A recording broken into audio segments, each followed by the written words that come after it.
Longueuil veut changer le visage du boulevard Taschereau. La mairesse Sylvie Parent a dévoilé un projet de redéveloppement et de densification qui se déploie autour d'un tramway électrique dans l'axe Est-Ouest, le Léo, le lien électrique Est-Ouest. Le tramway relierait le cégep Édouard-Montpetit à l'est au métro de Longueuil en passant par le terminus Panama et la future station du REM jusqu'à la Prairie. La ville de Longueuil en profiterait aussi pour revoir l'aménagement du boulevard Taschereau. Les bretelles autoroutières seraient détruites pour faire place à 30 000 unités d'habitation dans le même axe. Longueuil ne chiffre pas l'étendue des coûts. On en parle avec Fanny Tremblay-Racicot, professeure à l'ENAP et qui est spécialisée dans le transport urbain, l'aménagement, l'urbanisme notamment. Madame Tremblay, bonsoir. Bonsoir. Alors, que pensez-vous de ce projet? Est-ce que le tracé est optimal? Si le tracé est optimal, ça, on ne le sait pas, mais ce qu'on sait par contre, c'est que la vision est plutôt claire et c'est une vision qui est axée vers la requalification de tout le boulevard Taschereau.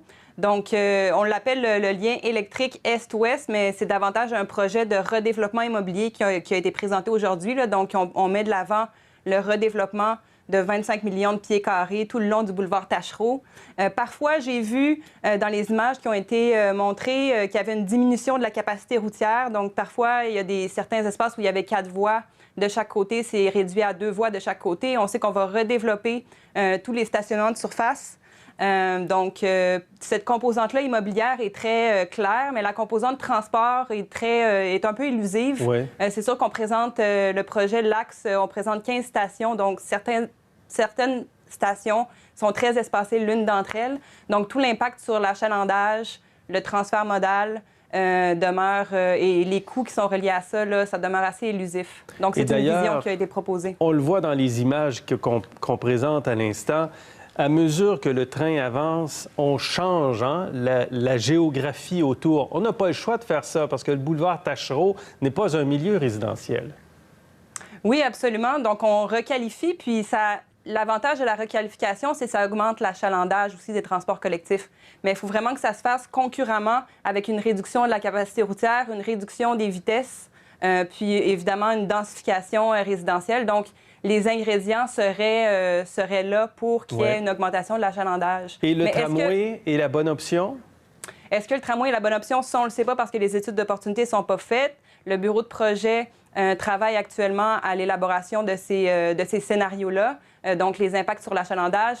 On en sait très peu aussi sur les liens avec les express, les liens avec toutes les lignes de rabattement. Donc, si quelqu'un a à prendre 3 modes de transport pour se rendre au centre-ville, il risque de prendre la voiture. Donc, tous ces éléments-là qui sont cruciaux pour le succès d'un projet de transport, on ne le sait pas. Donc, ce qu'on nous présente, c'est vraiment une vision de requalification qui a un fort potentiel, selon moi. Et je répète qu'on n'a pas mis de coût. On ne sait pas combien ça coûterait, ce projet-là. Ça demeure à développer, bien sûr, parce qu'il y a une vision très large. Est-ce qu'on pourrait développer quelque chose davantage autour du métro, c'est-à-dire de prolonger la ligne jaune du métro?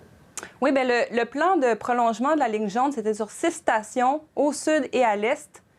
Donc, c'est une option qui a vraisemblablement été mise de côté. L'avantage du métro, c'est la vitesse d'exploitation. Cependant, sur la rive sud, on a moins d'achalandage, donc c'est plus difficile à rentabiliser. Puis, il n'y a pas aussi d'impact sur la requalification comme on veut le faire. Donc, c'est 2 projets qui sont très difficilement comparables.